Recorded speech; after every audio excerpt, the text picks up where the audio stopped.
समय बहुत कीमती है, क्योंकि इस संसार में किसी का कोई भरोसा नहीं है। बच्चे का भी, बड़े का भी, जवान का, बूढ़े का, किसी का कोई भरोसा नहीं। हम अगर जिंदा हैं तो मौत के रहमो करम पे नू लगा लो, थारी कमर पीछे हाथ लगाए खड़ी है नू कौन, समझ जाओ। इतना ही करना है, थप्पा लगाना है बस। उसके बाद तो कल तो सत्संग में आ रही थी, आज क्या हो गया, यह बात हो सके तो उससे पहला ये चलता रहे। जब तक जीवन है, इस जीवन को खोना नहीं है, बल्कि जो आया है और जिससे बदलाव हो जाए। अच्छा ये बताओ, एक डॉक्टर तो ऐसा है जो जाते पर्ची काटेगा, फिर दवाइयाँ गिरडी बांध देगा, ऑपरेशन भी कर सके, कमरा किराए पे विदेश के, वहां भैया रेस्ट करो, और केबरा कितने दिन इलाज चले। एक तो ये डॉक्टर, और एक डॉक्टर ऐसा है जो नुको है भाई थम मेरी बात सुन लो, हमने अपनी बात सुना के ठीक कर दूंगा। तो कौन सा तो जाना चाहिए, कौन सा तो जाना चाहिए, पर्ची वाला दर है। और तो भगवान का एक नाम सुप्रीम सर्जन भी है, वो सारी बीमारी ठीक कर सके, शरीर की भी और आत्मा की भी।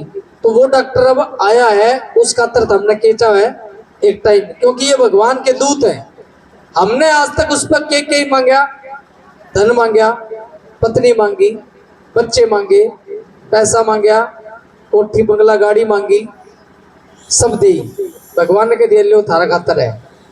लेकिन अब ये भगवान के दूत आए हैं आपसे कुछ लेने के लिए। ये समझो कि भगवान आया आपके द्वार पे, घर पे, और वो कहता है कि मुझे आपसे कुछ चाहिए। तो क्या आप देने के लिए तैयार हैं?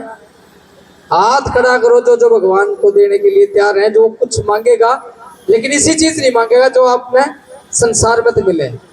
भगवान आपसे चाहता है कि आप मेरे को टाइम दे दो। जिस तरह बुजुर्ग होने के बाद क्या चाह है, बच्चे सेट हो जाए अपनी अपनी जगह, तो वो क्या चाह है कि आके मेरे पास समय बिताओ मेरे बच्चे। तो भगवान भी आपसे क्या चाह रहा है, 1 घंटा, सिर्फ 23 घंटे आप कुछ करो। और हर रोज इस गांव पिपाना में खुबीराम जी सुतार के घर क्लास चलती है, हर रोज 11 से 12 बजे तक। किस टाइम तक है सुना को नहीं, पिछले 12 तक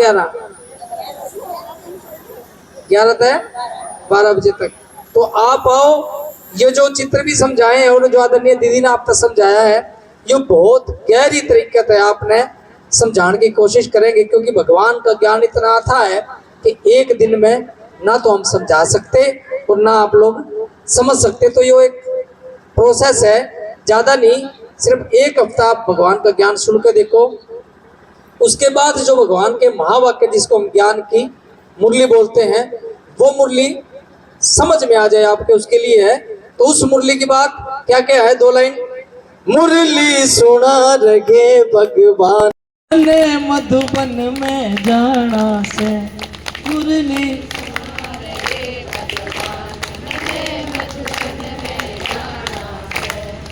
कई देर लगी।